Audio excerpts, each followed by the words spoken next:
YouTube দেখে বাড়ির ছাদে মুক্তা চাষ করে বছরে 22 লাখ টাকা আয় করেন আব্দুর রহমান। এইটা আছে ঝিনুকে আমরা প্রত্যেক মাসেই 2-4টা ঝিনুক ভেঙে দেখি যে ভেতরে মুক্তা হচ্ছে কিনা। এই যে আমাদের মুক্তাটা, এই যে একটা ফুলের ডিজাইন, এটা হওয়া শুরু হয়েছে। করোনার মহামারীর সময় মাত্র 500 ঝিনুক দিয়ে শুরু করেন মুক্তা চাষ। বর্তমানে তার কাছে আছে প্রায় 4,500 ঝিনুক। প্রথম শুরু ছিল আমার 500 পিস দিয়ে, তার পরবর্তীতে প্রায় 4,500 মতো ঝিনুক আমার প্রোডাকশনে আছে। 20,000 টাকা বিনিয়োগ করে প্রথম বছরে আয় করেন 60,000 টাকা। দ্বিতীয় বছরে এক লাফে তা বেড়ে দাঁড়ায় 4 থেকে 5 লাখ টাকায়। প্রথম শুরু করছিলাম 20,000 টাকা দিয়ে। 20,000 টাকা থেকে আমি প্রায় 50 থেকে 60,000 টাকার মতো বিক্রি করতে পারছিলাম।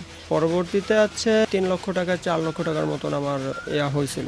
বর্তমানে মুক্তা দিয়ে জুয়েলারির কাজও করেন তিনি। সব মিলিয়ে এবছর আব্দুর রহমান আয় করবেন প্রায় 22 লাখ টাকা। এখন প্রোডাকশনে আছে, আশা করছি এখান থেকে 10 থেকে 12 লক্ষ টাকা আসবে। আর আমি বর্তমানে জুয়েলারিতেও কাজ করতেছি।